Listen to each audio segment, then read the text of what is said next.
നമസ്കാരം. ശാസ്ത്ര വർത്തമാനത്തിന്റെ മറ്റൊരു അധ്യായത്തിലേക്ക് സ്വാഗതം. ഇന്നത്തെ വിഷയം വൈദ്യശാസ്ത്രമാണ്. ഒരു ചെറിയ നെഞ്ചുവേദന വന്നാൽ അത് ഗ്യാസ് ആണോ അതോ ഹാർട്ട് അറ്റാക്കിന്റെ സിംറ്റമാണോ എന്ന് ചിന്തിക്കുന്നവരാണ് ശരാശരി മലയാളികൾ. ഗ്യാസിന്റെ നെഞ്ചുവേദന അറ്റാക്കായി പർവ്വതീകരിക്കുന്നവരും എന്നാൽ അറ്റാക്കിന്റെ നെഞ്ചുവേദന ഗ്യാസായി ലഘൂകരിക്കുന്നവരും ഉള്ള ഒരു സമൂഹം കൂടിയാണ്. ശാസ്ത്ര സാങ്കേതിക രംഗത്ത് പ്രത്യേകിച്ച് ഹൃദയാരോഗ്യവുമായി ബന്ധപ്പെട്ട് അതിനൂതന ശാസ്ത്ര പരിണാമങ്ങൾ ഒത്തിരി ഉണ്ടായിട്ടുണ്ട്. ഈ കാര്യങ്ങളെ പറ്റിയെല്ലാം ഇന്ന് നമ്മളോട് സംസാരിക്കുന്നത് അനന്തപുരി ഹോസ്പിറ്റലിലെയും SP മെഡിഫോർട്ട് ഹോസ്പിറ്റലിലെയും consultant and interventional cardiologist doctor Shifas Babu. നമസ്കാരം. നമസ്കാരം. ഈ ഇന്റർവ്യൂ ആരംഭിക്കുന്നതിന് മുമ്പ് തന്നെ ഞാൻ ചോദിക്കുകയാണ്, എന്താണ് ഹൃദ്രോഗം? നമുക്ക് ഹൃദ്രോഗം എന്ന് പറയുമ്പോൾ നമുക്കറിയാം ഹൃദയത്തെ സംബന്ധിക്കുന്ന അസുഖം തന്നെയാണ്. പക്ഷേ നമ്മൾ ഹൃദ്രോഗം എന്ന് പറയുമ്പോൾ ആദ്യമേ നമ്മുടെ മനസ്സിലായിട്ട് ഓടി വരുന്നത് ഹാർട്ട് അറ്റാക്ക്, ഹൃദയസ്തംഭനം, ബ്ലോക്കുകൾ, ഇങ്ങനത്തെ കാര്യങ്ങളാണ് ഹൃദ്രോഗം എന്ന് പറയുമ്പോൾ നമ്മുടെ ഒരു സാധാരണ ജനങ്ങളുടെ എല്ലാവരും മനസ്സിലായിട്ട് ഓടി വരുന്നത്. പക്ഷെ ഹൃദയം എന്ന് പറഞ്ഞു കഴിഞ്ഞാൽ അതൊരു മസിൽ കൊണ്ടുള്ള ഒരു രക്തം പമ്പ് ചെയ്യാനുള്ള ഒരു അവയവമാണ്. മസിൽ കൊണ്ടാണ് ഉണ്ടാക്കിയിരിക്കുന്നത്. 4 അറകളുണ്ട്. ഇതെല്ലാം നമുക്ക് എല്ലാവർക്കും അറിയാവുന്ന കാര്യങ്ങളാണ്. ഈ 4 അറകൾക്ക് മസിൽ കൊണ്ടാണ് ഉണ്ടാക്കിയിരിക്കുന്നത്. ഇതിന് പുറമെ ഉള്ള ഒരു ആവരണമുണ്ട്, പെരികാർഡിയം എന്ന് പറയും. അകത്തുള്ള ആവരണത്തിന് എൻഡോകാർഡിയം എന്ന് പറയും. അങ്ങനെ എല്ലാം കൂടി ചേർന്ന ഒരു സംഭവമാണ് ഹൃദയം എന്ന് പറയുന്നത്.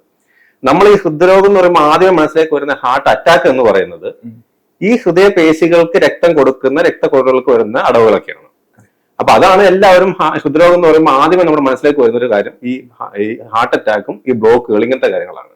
പക്ഷെ അത് മാത്രമല്ല ഹൃദ്രോഗം എന്ന് പറയുന്നത്. ഹൃദ്രോഗം എന്ന് പറയുമ്പോൾ നമുക്ക് ഇതുപോലെ തന്നെ ഇപ്പൊ ഈ പറഞ്ഞ 4 അറകളൊക്കെ ഉണ്ട്, 4 വാൽവുകളുണ്ട്. ഈ വാൽവുകൾക്കുള്ള അസുഖങ്ങളാവാം, ആ വാൽവുകളുടെ ചുരുക്കങ്ങളാവാം, വാൽവിന്റെ ഒരു ലീക്ക് ആവാം. ഈ ഹൃദയ പേശികൾക്ക് ബലക്കുറവ് വന്നിട്ട് വരുന്ന പമ്പിങ് ഒക്കെ വ്യത്യാസം വരുന്ന കാർഡിയോമയോപ്പതി എന്ന് പറയുന്ന അസുഖങ്ങളാവാം.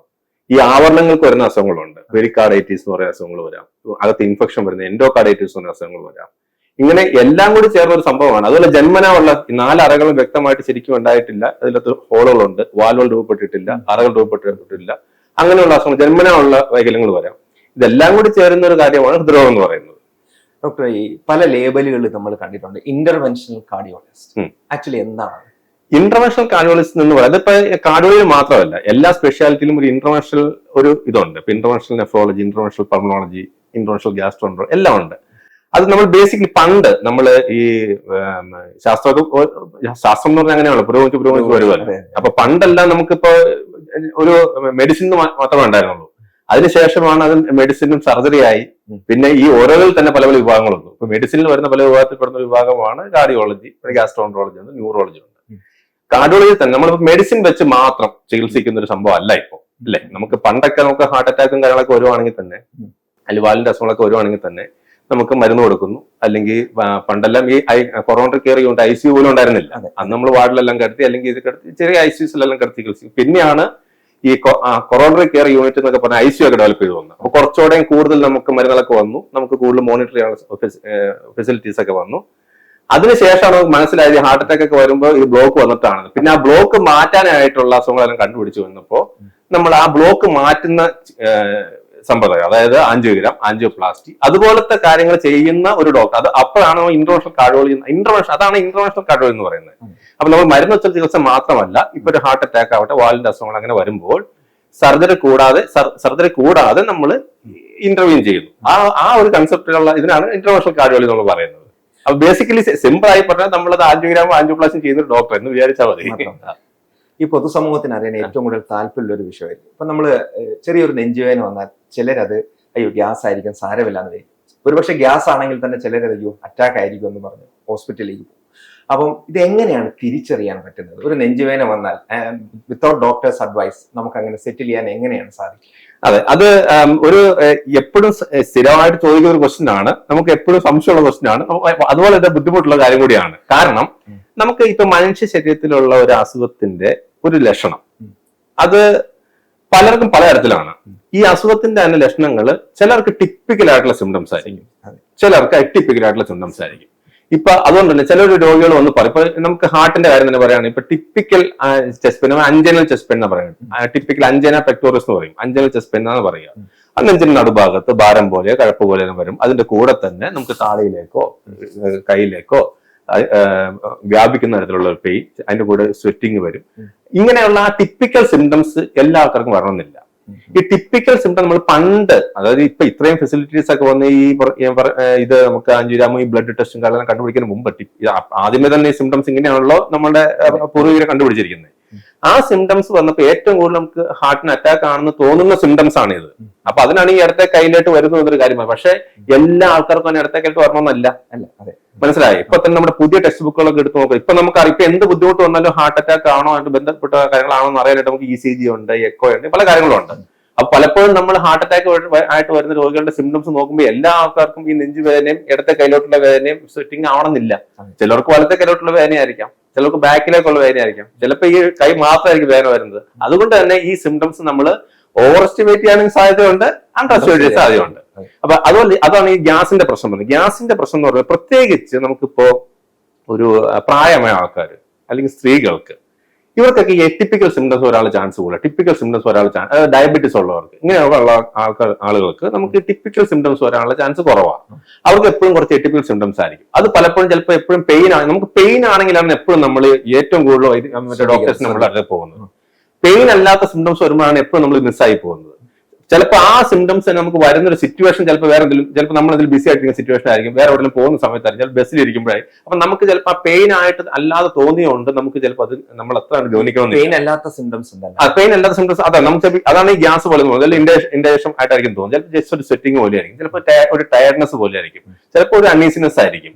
പിന്നെ ഈ ഹാർട്ടിന്റെ തന്നെ ഇപ്പൊ ഈ ഹാർട്ട് അറ്റാക്ക് വരുന്ന സമയത്ത് പലർക്കും വരുന്നതെന്ന് പറഞ്ഞാൽ ഇപ്പോ ചില താള വ്യത്യാസങ്ങളെല്ലാം വരുമ്പോൾ ചിലപ്പോൾ പെയിനോ ഇതൊന്നും ചിലപ്പോൾ ഒരു ബോധക്കേടായിരിക്കും വരുന്നത്, ചിലപ്പോൾ നെഞ്ചിടിപ്പായിരിക്കും വരുന്നത്. അപ്പൊ ഇത് പല തരത്തിലും നമുക്ക് വരാം.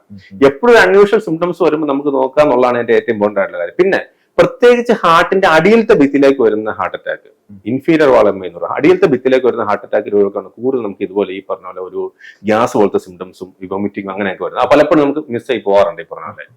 അപ്പൊ അതാണ്. അപ്പൊ എപ്പോഴും നമുക്ക് ഇപ്പൊ ഒരു ഗ്യാസിന്റെ സിംറ്റം പോലെ നമുക്ക് തോന്നിയാലും ഒരു അൺയൂഷ്വൽ ആയിട്ട് ഇപ്പൊ നമുക്കൊരു ഗ്യാസിന്റെ സിംറ്റം ഉണ്ടാക്കാൻ ചാൻസ് ഉള്ള ഒരു അവസ്ഥ ഉണ്ടായിരുന്നിരിക്കട്ടെ, പിന്നെ നമുക്കൊരു പോസിബിലിറ്റി ഉണ്ട്. പക്ഷെ അങ്ങനെ അല്ലാത്തൊരു സമയത്ത് നമുക്കൊരു ഗ്യാസ് പോലെ തോന്നി. ഇപ്പൊ ഇത്രയും ഹോസ്പിറ്റൽസ് എല്ലാം ഉണ്ട്, നമുക്ക് ഒന്നുമില്ലെങ്കിൽ പോയി ECG എടുത്ത് നോക്കാം, അല്ലെങ്കിൽ ട്രോപ്പോൺ ബ്ലഡ് ടെസ്റ്റ് ഒക്കെ മിക്കവാറും എല്ലാ ഹോസ്പിറ്റൽസിലും അവൈലബിൾ ആണ്.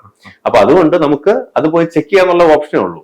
പിന്നെ ECG എടുക്കുമ്പോഴും എപ്പോഴും ECGയിൽ കറക്റ്റ് ആയിട്ട് വരണമെന്നില്ല. അപ്പൊ ECG എടുത്ത് നമ്മൾ നോക്കി കുഴപ്പം നോർമൽ ആയിരുന്നു, പക്ഷെ ബ്ലഡ് ടെസ്റ്റിലായിരിക്കും പോസിറ്റീവ് ആവുന്നത്. അപ്പൊ എപ്പോഴും നമുക്ക് കറക്റ്റ് ആയിട്ട് ഗ്യാസ് ആണോ കറക്റ്റ് ആയിട്ട് ഹാർട്ടിന്റെ അറ്റാക്ക് ആണെന്ന് പറഞ്ഞിട്ട് നമുക്കൊരു എക്സ്പീരിയൻസ്ഡ് ആയിട്ട് ഒരു ഡോക്ടേഴ്സിന്റെ അടുത്ത് വരുമ്പോൾ ഈ പേഷ്യന്റിന്റെ ബോഡി ലാംഗ്വേജും എല്ലാം കൂടി വെക്കും, നമുക്ക് ഒരു ഇൻഡ്യൂഷൻ തോന്നും. അതൊരു ഇമ്പോർട്ടൻസ് ആയിട്ടുള്ള കാര്യമാണ്. പിന്നെ ചിലപ്പോൾ നമുക്ക് രോഗികൾക്ക് തന്നെ അറിയാലോ, നമുക്ക് സാധാ ഗ്യാസ് പോലെ നമുക്ക്. അപ്പൊ അങ്ങനെ ഒരു അൺയൂഷ്വൽ സിംറ്റംസ് വരുമ്പോൾ എപ്പോഴും നമ്മൾ ശ്രദ്ധിക്കണം. അത് ഏറ്റവും ഇമ്പോർട്ടന്റ് ആയിട്ടുള്ള കാര്യം എന്ന് പറഞ്ഞാൽ പറ്റുന്ന ഒരു ഡോക്ടറെ അടുത്ത് പോവുക, ECG എടുത്ത് നോക്കുക, ഈ ബ്ലഡ് ടെസ്റ്റുകൾ നോക്കുക. അപ്പൊ അങ്ങനെ നോക്കുമ്പോൾ റീസണബിൾ നമുക്ക് മനസ്സിലാവും ഹാർട്ടിന്റെ കുഴപ്പമാണെന്ന് മനസ്സിലാവും. കറക്റ്റ് ആയിട്ട് നമുക്ക് സിംറ്റം വെച്ച് മാത്രം ഇതിന്റെയാണ് ഇതിനെന്ന് പറയാൻ ബുദ്ധിമുട്ട്. കാരണം ഈ പറഞ്ഞുകൊണ്ട് തന്നെ ഗ്യാസ് പോലത്തെ ഹാർട്ട് അറ്റാക്കും വരാം, ഹാർട്ട് അറ്റാക്ക് ഇത് വരാം, അതോ അങ്ങനെ വരാം. അതുകൊണ്ട് ഈ അതിനൂതന സാങ്കേതിക വിദ്യ എല്ലാം നിലവിൽ വന്നു. അപ്പം നമ്മൾ ഈ ഹൃദയാരോഗ്യം അല്ലെങ്കിൽ ഹൃദയം ഓക്കെ ആണോ എന്ന് അറിയാൻ കൊണ്ടുള്ള ടെസ്റ്റുകൾ, അതിനൂതന ടെസ്റ്റുകൾ ഏതെല്ലാം? അത് ഏറ്റവും ഇമ്പോർട്ടന്റ് ആയിട്ടുള്ള കാര്യം എന്താണെന്ന് വെച്ചാൽ നമുക്കിപ്പോ ഈ ഹൃദ്രോഗം നമുക്കറിയാം, ജീവിതശൈലി രോഗം, ഈ ഹൃദ്രോഗങ്ങളായിട്ട് സ്ട്രോക്ക് ആവട്ടെ നമുക്കറിയാം. ഇത് ഉണ്ടാക്കുന്ന റിസ്ക് ഫാക്ടേഴ്സ് നമ്മൾ റെക്കഗ്നൈസ് ചെയ്തിട്ടുണ്ട് അല്ലേ?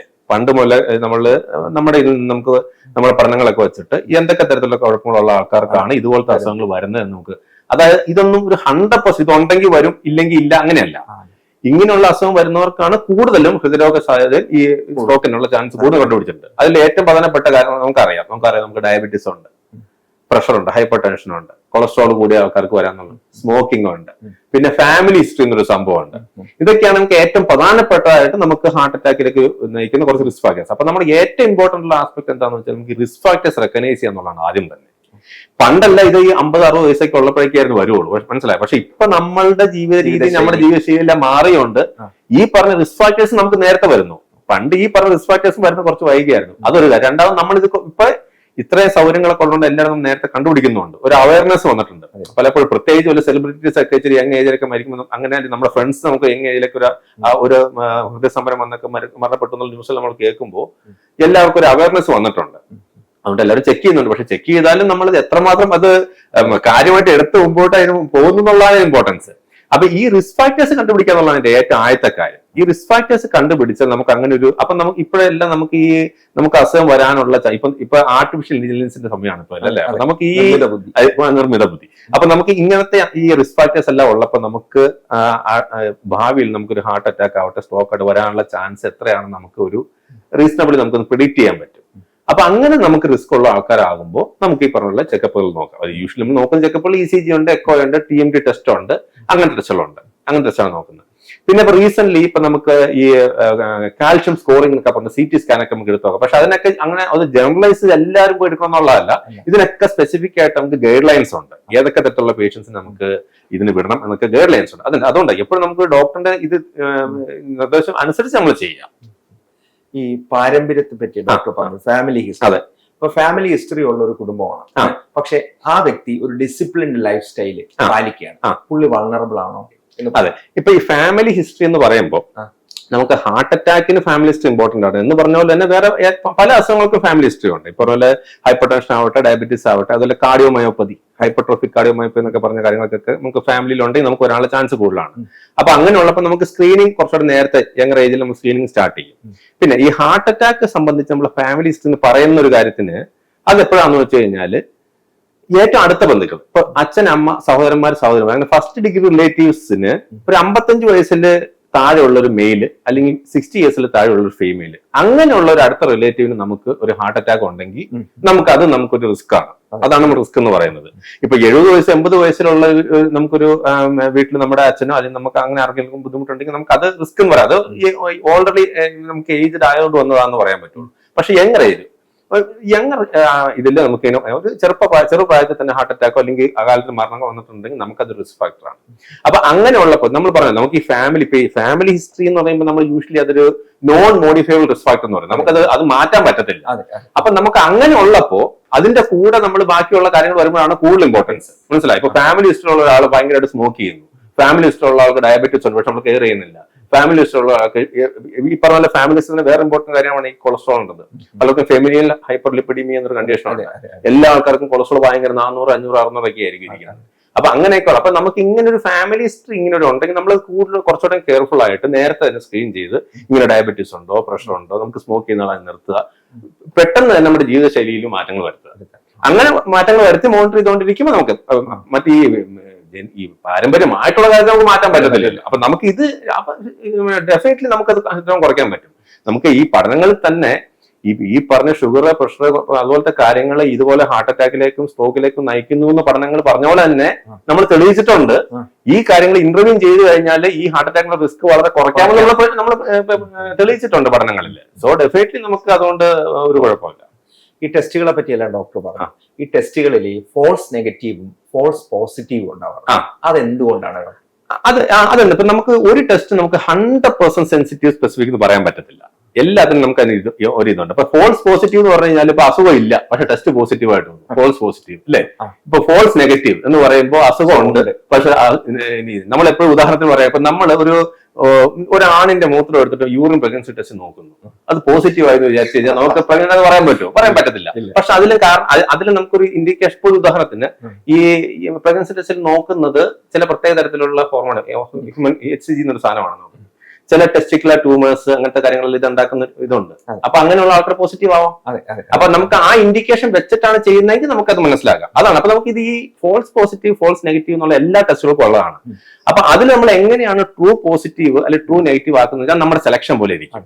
മനസ്സിലായ? അപ്പൊ നമുക്ക് ഒരു ടെസ്റ്റ് നമ്മൾ ഓർഡർ ചെയ്യുമ്പോൾ നമുക്കറിയാം ഈ പേഷ്യന്റിന്, ഒരു ഉദാഹരണത്തിന് ഇപ്പോ ഒരാള് ടിപ്പിക്കൽ ചെസ്റ്റ് പെയിൻ ആയിട്ട് വരുന്നു, അദ്ദേഹത്തിന് ഷുഗർ ഉണ്ട്, കൊളസ്ട്രോൾ ഉണ്ട്, സ്മോക്കിംഗ്, അങ്ങനെ റിസ്ക് ഫാക്ടേഴ്സ് ഉള്ള ഒരാൾ ടിപ്പിക്കൽ ചെസ്റ്റ് പെയിൻ ആയിട്ട് വരുന്നു. അദ്ദേഹത്തിന് നമ്മളൊരു ടെസ്റ്റ് ചെയ്തു, ഉദാഹരണത്തിന് TMT ടെസ്റ്റ് ചെയ്തു. TMT ടെസ്റ്റ് ചെയ്തപ്പോൾ അദ്ദേഹത്തിന് ടെസ്റ്റ് പോസിറ്റീവ് ആയില്ല. അപ്പൊ നമുക്കറിയാം നമ്മളുടെ ക്ലിനിക്കൽ എക്സാമിനേഷനിൽ നമ്മളുടെ ഹിസ്റ്ററി ടേക്കിംഗിലെല്ലാം നമുക്കറിയാം ഈ പേഷ്യന്റ് ഒരു ഹൈ റിസ്ക് പേഴ്സൺ ആണ്, പേഷ്യന്റ് പെയിൻ നമുക്ക് ടിപ്പിക്കലാണ്, പക്ഷെ ടെസ്റ്റിൽ അത്ര പോസിറ്റീവ് വന്നില്ല. അതിനർത്ഥം അത് ഫോൾസ് നെഗറ്റീവ് ആണെന്നാണ്. സിമിലർലി ഒരു കുഴപ്പമില്ലാത്ത ഒരാള് ഷുഗർ ഉണ്ട്, ഇല്ല പ്രഷർ ഇല്ല, ഒന്നുമില്ല, ഒരു യങ് ആയിട്ടുള്ള ഒരാള്, നല്ലവണ്ണം എക്സസൈസ് ഒക്കെ ചെയ്യുന്ന ഒരാള്, ഒരു സിംറ്റം ചുമ്മാ ഒന്ന് ടെസ്റ്റ് ചെയ്ത് ഓടിച്ചപ്പോൾ ഒരു പോസിറ്റിവിറ്റി വന്നു, അത് ഫോൾസ് പോസിറ്റീവ് ആയിരിക്കും. ഇൻസ്ട്രുമെന്റേഷന്റെ കാലിബ്രേഷൻ വിഷയമാണോ അതോ അല്ലല്ല, ഇത് മനുഷ്യന്റെ അസുഖങ്ങൾക്ക് എല്ലാത്തിലും അങ്ങനെയാണ്. അത് 100% നമുക്ക് അങ്ങനെ പറയാൻ പറ്റുന്ന ടെസ്റ്റ് ഇല്ല. പക്ഷെ അതുകൊണ്ട് തന്നെയാണ് നമ്മൾ ടെസ്റ്റ് നമ്മൾ പ്രിസ്ക്രൈബ് ചെയ്യുമ്പോഴും ടെസ്റ്റ് നമ്മൾ ഇന്റർപ്രറ്റ് ചെയ്യുമ്പോഴും നമുക്ക് എപ്പോഴും ഈ പേഷ്യന്റിന്റെ ഒരു ക്ലിനിക്കൽ സെനാരിയോ നമ്മുടെ മനസ്സിൽ വേണം. എന്നാലേ നമുക്ക് ആ ഇന്റർപ്രിട്ടേഷൻ കറക്റ്റ് ആയിട്ട് വരുള്ളൂ. അതുകൊണ്ട് തന്നെയാണ് നമുക്ക് കണ്ണടച്ച് എല്ലാ ടെസ്റ്റുകളും ചെയ്യുമ്പോൾ ചിലത് പോസിറ്റിവിറ്റി ആകുന്നു, അല്ലെങ്കിൽ ചിലത് നെഗറ്റീവ് വരുമ്പോൾ നമുക്ക് ഈ ബുദ്ധിമുട്ട് വരുന്നത്. അതിലങ്ങനെ നമുക്ക് എപ്പോഴും ഇന്റർപ്രറ്റ് ചെയ്യാൻ പറ്റത്തില്ല. അത് മനുഷ്യൻ അങ്ങനെയാണ്. ഇപ്പൊ പ്രവീണിനെ പോലെ അല്ല ഞാൻ, നമുക്ക് ഒരേ അസുഖത്തിന്റെ തന്നെ നമ്മുടെ ടെസ്റ്റ് റിസൾട്ട് വ്യത്യാസമായിരിക്കും. മനസ്സിലായോ? അപ്പൊ അതുകൊണ്ട് തന്നെ നമ്മൾ അവിടെയാണ് ഈ ഡോക്ടർ പേഷ്യന്റ് ഈ ഹിസ്റ്ററി റാപ്പോയിലെ എല്ലാ ഇമ്പോർട്ടൻസ് വരുന്നത്. മനസ്സിലായോ? നമുക്ക് ഇത്രയും മനസ്സിലാക്കി എക്സാമിനേഷൻ ഒക്കെ ചെയ്ത് മനസ്സിലാക്കി നമുക്ക് നമ്മുടെ മനസ്സിലുള്ള കാര്യമാണ് നമ്മൾ ടെസ്റ്റ് ചെയ്യുന്നുണ്ടെങ്കിൽ നമുക്ക് കറക്റ്റ് അറിയാം ആ ടെസ്റ്റിന്റെ റിസൾട്ടിൽ നമ്മൾ എന്ത് ചെയ്യണം, പോസിറ്റീവ് എന്ത് ചെയ്യണം, നെഗറ്റീവ് എന്ത് ചെയ്യണം മനസ്സിലാവും. അപ്പൊ ഈ ഫോൾസ് പോസിറ്റീവ് നെഗറ്റീവ് വളരെ ഇമ്പോർട്ടന്റ് ആയിട്ട് കാര്യമാണ്. ഇപ്പൊ നമുക്ക് ഒരുപാട് എല്ലാവരും ഇപ്പൊ പോയിട്ട് നമുക്ക് ലാബുകളൊക്കെ ഉള്ളതുകൊണ്ട് നമ്മൾ ചുമ്മാ പോയി ചെക്ക് ചെയ്യും അല്ലെ? നമ്മൾ ചുമ്മാ പോയി ചെക്ക് ചെയ്യുമ്പോൾ അതിൽ നമ്മൾ മനസ്സിലാക്കേണ്ട കാര്യം എന്താണെന്ന് വെച്ചാൽ ഈ ഒരു റിസൾട്ടിന്റെ പോസിറ്റീവ് നെഗറ്റീവ് അല്ലെങ്കിൽ ഒരു വാല്യൂ തന്നിരിക്കുന്നത് അത് ശരിക്കും പറഞ്ഞ നമ്മൾ സ്റ്റാറ്റിസ്റ്റിക്കലി തന്നിരിക്കുന്ന ഒരു വാല്യൂ ആയിരിക്കും. അപ്പൊ ആ വാല്യൂലുള്ളത് മാത്രമല്ല കറക്റ്റ്. ഒരു ഉദാഹരണത്തിന് ഇപ്പൊ നമ്മുടെ ഒരു 45-50 വയസ്സുള്ള ഒരാളുടെ ഒരു ആവറേജ് ഷർട്ട് സൈസ് എത്രയാണെന്ന് ചോദിക്കുന്നു. നമ്മൾ പറയുകയാണ് 40 അല്ലെങ്കിൽ 42 എന്ന് പറഞ്ഞിരിക്കട്ടെ. അതിനർത്ഥം 39 ഉള്ള ആൾ അബ്നോർമൽ ആകുന്നില്ല, അല്ല 43 ഉള്ള ആൾ അബ്നോർമൽ ആകുന്നില്ല. അതിൽ കുറച്ച് അപ്പൊ 90-99% ആൾക്കാർ ഇതിനകത്ത് പെടും, കുറച്ച് ആൾക്കാർ അപ്പുറത്തും ഇപ്പുറത്തും വരാം. അപ്പൊ അതുകൊണ്ട് തന്നെ റിസൾട്ടിന്റെ അകത്ത് കുറച്ച് അങ്ങോട്ടും ഇങ്ങോട്ടൊക്കെ വ്യത്യാസം ഉണ്ടെന്ന് വെച്ചാൽ കുഴപ്പമില്ല. പക്ഷെ നമ്മളത് ഇന്റർപ്രറ്റ് ചെയ്യേണ്ട രീതിയാണ്. നമ്മളെ പേഷ്യനെ കറക്റ്റ് മനസ്സിലാക്കി സിംറ്റംസ് ഒക്കെ മനസ്സിലാക്കി അതിന്റെ കാര്യങ്ങളും പോസിബിലിറ്റീസ് ഒക്കെ ചാൻസ് ഒക്കെ നോക്കിയതിന് ശേഷമാണ് ഇന്റർപ്രറ്റ് ചെയ്യണമെങ്കിൽ നമുക്ക് പലപ്പോഴും കറക്റ്റ് ആയിരിക്കും. അപ്പൊ നമുക്ക് ഫോൾസ് പോസിറ്റീവും ഫോൾസ് നെഗറ്റീവും കറക്റ്റ് ആയിട്ട് മനസ്സിലാക്കാൻ പറ്റും. നമ്മൾ ഒരു പേഷ്യന്റ് ഡോക്ടറെ കാണാൻ വരുമ്പോഴേ ആശങ്കയോട് കൂടിയായിരിക്കും വരുന്നത്. അപ്പം ഡോക്ടർ നമുക്ക് ആ ടെസ്റ്റ് നടത്താം, ഈ ടെസ്റ്റ് നടത്താം എന്നൊക്കെ പറയാറ്. പക്ഷെ ഡോക്ടർമാർ എന്തെങ്കിലും ഫിസിക്കൽ സിംറ്റം ഉണ്ടെങ്കിൽ ചെയ്താൽ മതി എന്ന് പറയും. പക്ഷെ ഈ സിംറ്റം ഇല്ലായ്മ വരാം, അല്ലെങ്കിൽ ലേറ്റ് അറൈവൽ ഓഫ് സിംറ്റംസ് വരാം. അപ്പൊ അതൊക്കെ എങ്ങനെയാണ് ഡോക്ടർ നമുക്കത് വാലിഡേറ്റ് ചെയ്യാൻ പറ്റുന്നത്? അത് ഒന്നാമത് ചോദ്യം. രണ്ടാമത് മറ്റൊരു ചോദ്യം കൂടെ, ഇപ്പം നമ്മളിപ്പം എന്തെങ്കിലും ഒരു ഇഷ്യൂ വരുമ്പോഴാണ് നമ്മൾ പോയി ആൻജിയോഗ്രാം ചെയ്ത് അതേ തുടർന്ന് ആൻജിയോപ്ലാസ്റ്റിയിലേക്ക് പോകുന്നത്. ഈ ആൻജിയോഗ്രാമോ ആൻജിയോപ്ലാസ്റ്റിയൊക്കെ ഈ റുട്ടീൻ മെഡിക്കൽ ചെക്കപ്പിന്റെ ഭാഗമായി എന്തുകൊണ്ട് മാറുന്നില്ല? കാര്യം ആ സമയത്ത് നമ്മൾ ആൻജിയോപ്ലാസ്റ്റി പെട്ടെന്നൊരു വേദന അല്ലെങ്കിൽ സിംറ്റം ഇല്ലായ്മ വന്നെത്തുമ്പോൾ ജീവിതം അല്ലെങ്കിൽ ജീവൻ അപായത്തിലേക്ക് പോവുകയാണ്. അപ്പൊ ഇതൊരു റുട്ടീൻ മെഡിക്കൽ ചെക്കപ്പിന്റെ ഭാഗമായി മാറ്റിയാൽ ഒരു പരിധിവരെ നമുക്കിത് പ്രിവെന്റ് ചെയ്യാൻ കഴിയില്ല. കറക്റ്റ്. അപ്പൊ അതിലൊരു കാര്യമുണ്ട്. ഇപ്പൊ നമുക്ക് ഈ ചെയ്യുന്ന ടെസ്റ്റുകൾ ഇപ്പൊ വളരെ ഈസി ആയിട്ട് ചെയ്യാൻ പറ്റുന്ന ടെസ്റ്റുകളാണ്. ഒരു റിസ്ക്കും ഇല്ലാത്ത ടെസ്റ്റുകളാതിരിക്കട്ടെ, നമുക്ക് ഈസി ആയിട്ട് എല്ലാവർക്കും ചെയ്യാം. ഇപ്പൊ ഒരു ഈസി എടുത്തു പോകുന്നതിൽ കുഴപ്പമില്ല, മനസ്സിലായി? ഒരു എക്കോ ടെസ്റ്റ് എടുത്തു പോകുന്നതിൽ കുഴപ്പമില്ല. പക്ഷെ അതുപോലത്തെ ടെസ്റ്റ് അല്ല ആൻജിയോഗ്രാം ടെസ്റ്റ് എന്ന് പറയുന്നത്. മനസ്സിലായോ? നമ്മൾ എപ്പോഴും ഒരു ടെസ്റ്റ് ഒരു ടെസ്റ്റിന്റെ അകത്ത് കുറച്ച് റിസ്ക് ഉണ്ട്. അപ്പൊ നമ്മൾ എപ്പോഴും അതൊരു ടെസ്റ്റ് ആവട്ടെ, ഒരു ട്രീറ്റ്മെന്റ് ആവട്ടെ, എന്ത് കാര്യമാവട്ടെ, നമ്മൾ റിസ്ക് വേഴ്സസ് ബെനിഫിറ്റ് നോക്കും അല്ലേ? അപ്പൊ നമുക്ക് ഒരു ടെസ്റ്റ് ചെയ്ത് നമ്മളിത് ഇപ്പൊ നമുക്ക് ഞാൻ പറഞ്ഞ പോലെ തന്നെ നമുക്ക് ഒരാളെ കാണുമ്പോൾ ഇദ്ദേഹത്തിന് ബാക്കി സിംറ്റംസും ബാക്കി എല്ലാം നോക്കിയിട്ട് നമുക്ക് തോന്നുവാണ് ഇദ്ദേഹത്തിന് ഇത് വരാനുള്ള ചാൻസ് വളരെ വളരെ. ഇപ്പൊ നമുക്ക് ഈ കാര്യങ്ങൾ തന്നെ സീറോ റിസ്ക് എന്നൊരു സംഭവം ഇല്ല. നമുക്ക് ലോ റിസ്ക് ആണോ, ഹൈ റിസ്ക് ആണോ, മോഡറേറ്റ് റിസ്ക് ആണോ എന്ന് പറയാൻ പറ്റുള്ളൂ. അപ്പൊ നമ്മളെല്ലാവരും ജനറൽ പോപ്പുലേഷൻ നമ്മളെല്ലാവരും ലോ റിസ്ക് അല്ല, സീറോ റിസ്ക് ഒന്നും സംഭവം ഇല്ല.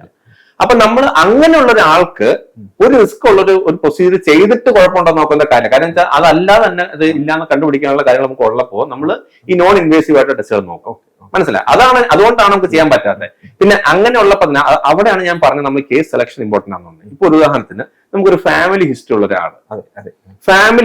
ഒരാൾ നമ്മുടെ അടുത്ത് വരുന്നു. അദ്ദേഹത്തിന് കുറച്ച് സിംറ്റംസ് ഒക്കെ ഉണ്ട്. നമുക്കത് അദ്ദേഹത്തിന് വലിയൊരു ടിപ്പിക്കൽ സിംറ്റം അല്ല, അന്ന് ഫാമിലി ഹിസ്റ്ററി ഉണ്ട്. നമുക്ക് അദ്ദേഹത്തിന്റെ ഈ പറയുന്ന ECG ഒക്കെ നോർമലാണ്, എക്കോ ഒക്കെ നോർമലാണ്. അങ്ങനെയുള്ള ഒരാൾക്ക് ചെയ്യാൻ പറ്റുന്ന ടെസ്റ്റാണ് CT ആൻജിയോഗ്രാം എന്ന് പറയുന്നത്. മനസ്സിലായി? അപ്പൊ CT ആൻജിയോഗ്രാം ചെയ്യുമ്പോൾ നമുക്ക് ജസ്റ്റ് ഒന്ന് റൂൾ ഔട്ട് ചെയ്താൽ മതി, ഉണ്ടോ ഇല്ലെന്ന് റൂൾ ഔട്ട് ചെയ്യാം. അങ്ങനെയുള്ള പക്ഷെ എന്നും പറഞ്ഞ് എല്ലാ ആൾക്കാർക്കും CT ആൻജിയോഗ്രാം ചെയ്യുമ്പോൾ ഈ CT ആൻജിയോഗ്രാം ചെയ്യാനും നമുക്ക് കോൺട്രാസ്റ്റ് വേണം, അതിന് റേഡിയേഷൻ ഉണ്ട്. അപ്പൊ നമ്മൾ ഇത് കണ്ടുപിടിക്കാനായിട്ട് പോകുമ്പോഴും ഈ ഒരു കോൺട്രാസ്റ്റ് എക്സ്പോഷറും എക്സ്റേ എക്സ്പോഷറും ഉണ്ട്. അപ്പം അതുകൊണ്ട് ഞാൻ പറയാം, നമ്മളൊരു ടെസ്റ്റ് ചെയ്യുമ്പോൾ അതിന്റെ റിസ്ക്കും ബെനിഫിറ്റും കൂടി നോക്കിയിട്ട് നമ്മൾ അഡ്വൈസ് ചെയ്യാം. അതുകൊണ്ടാണ് നമുക്ക് ചെയ്യാൻ പറ്റാതെ. ഇല്ലെങ്കിൽ എല്ലാ ആൾക്കാർക്കും നമുക്ക് വരുമ്പോൾ റൊട്ടീൻ ആയിട്ട് ചെയ്തതിന് നമുക്ക് ഒരു കുഴപ്പമില്ല. അതെ. ഇപ്പൊ ഈ ജീവിതശൈലി രോഗങ്ങൾ വളരെ വ്യാപകമാണ്. ജനിക്കുന്ന കുട്ടികൾക്ക് പോലും ടൈപ്പ് 1 പ്രമേഹം പോലുള്ള സംഭവങ്ങൾ ഉണ്ടാവുന്നുണ്ട്. അപ്പൊ അങ്ങനെയൊക്കെ ഒരു രോഗം വന്നു കഴിഞ്ഞാൽ after A period of time നിങ്ങൾക്ക് അറ്റാക്ക് വരാം, അല്ലെങ്കിൽ ഹൃദ്രോഗം വരാം എന്ന് നമുക്ക് ഉറപ്പിക്കാമോ? അതാ ഞാൻ പറഞ്ഞത്, നമുക്ക് ഉറപ്പിക്കാം. അത് ഞാനിപ്പോ കുറച്ച് മുമ്പ് പറഞ്ഞു നിർത്തിയത്. നമ്മൾ ഈ പറഞ്ഞ ജീവിതശൈലി രോഗങ്ങൾ അല്ലാതെ അല്ലെങ്കിൽ ഇതുള്ളപ്പോ നമ്മൾ ഈ പേഴ്സൺ ഹൈ റിസ്ക് ആണോ ലോ റിസ്ക് ആണോ അത് നമുക്ക് പ്രെഡിക്ട് ചെയ്യാം. ഇപ്പൊ നമുക്ക് ഈ മറ്റേ ഇത് പ്രെഡിക്ട് ചെയ്യാനുള്ള റിസ്ക് സ്കോറിംഗ് സിസ്റ്റം ഒക്കെ മനസ്സിലായോ? നമുക്ക് ഈ സ്റ്റഡി മറ്റേ പഠനങ്ങളിൽ നിന്നും കണ്ടുപിടിച്ചിട്ട് സ്റ്റഡീസ് ഇതുണ്ട്. അപ്പൊ നമുക്ക് ഇതുണ്ട്, നമുക്ക് നമ്മുടെ നെക്സ്റ്റ് 10 years നമുക്ക് ഹാർട്ട് അറ്റാക്ക് വരാനുള്ള റിസ്ക് എന്താണ്? 10% ആണ്, 20% ഒക്കെ മുകളിലാണെങ്കിൽ high risk, very high risk എന്ന് പറയും. അപ്പൊ ആ റിസ്ക് നമുക്ക് കാൽക്കുലേറ്റ് ചെയ്യാം. അത് ബേസിക്കലി നമ്മുടെ പേഷ്യന്റ് നമ്മുടെ ഈ റിസ്ക് ഫാക്ടേഴ്സും കാരണം വെച്ചിട്ടാണ്. അപ്പൊ അങ്ങനെ നമ്മൾ പേഷ്യന്റ് ഹൈ റിസ്കിലാണെങ്കിൽ അതിന് നമ്മൾ ഇന്റർവ്യൂ ചെയ്ത് നമ്മൾ നേരത്തെ ഇന്റർവ്യൂ ചെയ്യും. അതായത് അതിന്റെ റിസ്ക് ഫാക്ടർ മോഡിഫിക്കേഷൻ നമുക്ക് നേരത്തെ തുടങ്ങണം. മനസ്സിലായോ? അപ്പൊ നമുക്ക് അതെ അങ്ങനെ ചെയ്യാൻ പറ്റും. നമുക്ക് ഉറപ്പിച്ച് വരാൻ പറ്റുന്ന നമ്മൾ തന്നെ നോക്കുമ്പോൾ ചിലപ്പോൾ ഹാർട്ട് അറ്റാക്ക് ആയിട്ട് വരുന്ന രോഗികൾക്ക് ഒരു കുഴപ്പം, എല്ലാ ടെസ്റ്റും ഒന്നും കാണത്തില്ല. അത് മനസ്സിലായോ? അതുപോലെ തന്നെ ഇപ്പൊ എല്ലാ റിസ്ക് ഫാക്ടേഴ്സ് ഉള്ള ആൾക്കാർക്ക് ഒരു കുഴപ്പമില്ലാതിരിക്കുന്ന ആൾക്കാരുണ്ട്. ഇത് രണ്ട് എക്സ്ട്രീം എല്ലായിടത്തും വരും. നമുക്കൊരു 1:1 അല്ല 100% അങ്ങോട്ടും ഇങ്ങോട്ടും ഉള്ള കോറിലേഷൻ നമുക്ക് ഒരിക്കലും കിട്ടത്തില്ല. ഡോക്ടർ നേരത്തെ നിർമ്മിത ബുദ്ധിയെ പറ്റി പറഞ്ഞു. നിർമ്മിത ബുദ്ധിയുടെ ഈ കാലഘട്ടത്തിൽ ഇതേപോലെ ഹൃദ്രോഗങ്ങൾക്ക് ഈ ആധുനിക ചികിത്സ വേണ്ട, മരുന്ന് കഴിച്ചാൽ എപ്പോഴും മരുന്ന് കഴിച്ച് മരുന്നിന് അഡിക്റ്റ് ആയി പോകുന്ന ഒരു അവസ്ഥ വരും. പാലിൽ മഞ്ഞപ്പൊടി ഇട്ട് കഴിച്ചാൽ മതി, കൊളസ്ട്രോൾ ആണെങ്കിൽ കാന്താരി കഴിച്ചാൽ മതി എന്നൊക്കെ പറഞ്ഞ നാട്ടുവൈദ്യവും മുറിവൈദ്യവും നമ്മുടെ നാടുകളിൽ സജീവമായിട്ടുണ്ട്. അപ്പം അങ്ങനെ കഴിക്കുന്നവരോട് ഡോക്ടറിന് എന്താണ് ഒരു അഡ്വൈസ് കൊടുക്കാനുള്ളത്? അത് നമ്മളിപ്പോ ബേസിക്കലി നമ്മൾ സയൻസ് വെച്ച് പ്രാക്ടീസ് ചെയ്യുമ്പോൾ ഇപ്പൊ നമ്മൾ മോഡേൺ മെഡിസിന്റെ പ്രത്യേകത എന്താണ്? നമ്മൾ ഇപ്പൊ ഒരു പ്രത്യേക സാധനം നമുക്കൊരു അസുഖം ഉണ്ടാക്കുന്നു എന്ന് നമ്മൾ ഹൈപ്പോത്തിസിസ് ചെയ്യും. പക്ഷെ അത് എന്താക്കുന്നു തെളിയിച്ചാലേ നമുക്ക് ഇതാന്ന് പറയാൻ പറ്റുള്ളൂ. അതുപോലെ തന്നെ ഒരു കാര്യത്തിന്റെ ട്രീറ്റ്മെന്റ്, ഒരു ഉദാഹരണത്തിന് നമ്മൾ പ്രഷർ എന്നൊരു മരുന്ന് കണ്ടുപിടിച്ചു. അപ്പൊ നമ്മൾ ആ പ്രശ്നം മരുന്ന് കണ്ടുപിടിക്കുമ്പോൾ അതിനൊരു ബാക്കിലൊരു സയൻസ് ഉണ്ടാവും. ഇന്ന പ്രിൻസിപ്പിൾ വെച്ചിട്ട് ഈ മരുന്ന് ഈ BP കുറയ്ക്കുന്നു. അത് മാത്രം പോരാ, ഇത് നമ്മൾ വീണ്ടും നമുക്ക് പരീക്ഷിച്ച് ഇത് നമുക്ക് ഇഫക്റ്റീവ് ആണെന്ന് തെളിയിക്കാനുള്ള ട്രയൽസ് നടത്തി ആ ട്രയൽസിന്റെ അകത്ത് ഇത് ഇഫക്റ്റീവ് ആണ്, വേറെ കുഴപ്പങ്ങളില്ല എന്ന് നമുക്ക് ശരിക്കും പ്രൂവ് ചെയ്താൽ മാത്രമേ നമുക്കത് പുറത്തേക്ക് ഇടാൻ പറ്റുള്ളൂ. എന്ന് പറഞ്ഞ പോലെ അല്ല നമ്മൾ ഇപ്പൊ ഈ പറഞ്ഞ കാര്യം. നമ്മളത് ഓരോരുത്തരും നമ്മളുടെ ഒരു ഇതിൽ നമ്മൾ ചെയ്യുന്നതാണ്. ഒരുപക്ഷെ അത് ഇതുപോലെ ഈ പറഞ്ഞ പോലെ സ്റ്റഡീസ് നടത്തി അതിന്റെ ഒരു ബേസിക് അതിന്റെ ബാക്കിലുള്ള ഒരു പ്രിൻസിപ്പിൾ ഇത് ഇങ്ങനെ ചെയ്ത് അങ്ങനെ പറയുമ്പോഴല്ലേ നമുക്ക് സയന്റിഫിക്കലി പറയാൻ പറ്റുള്ളൂ.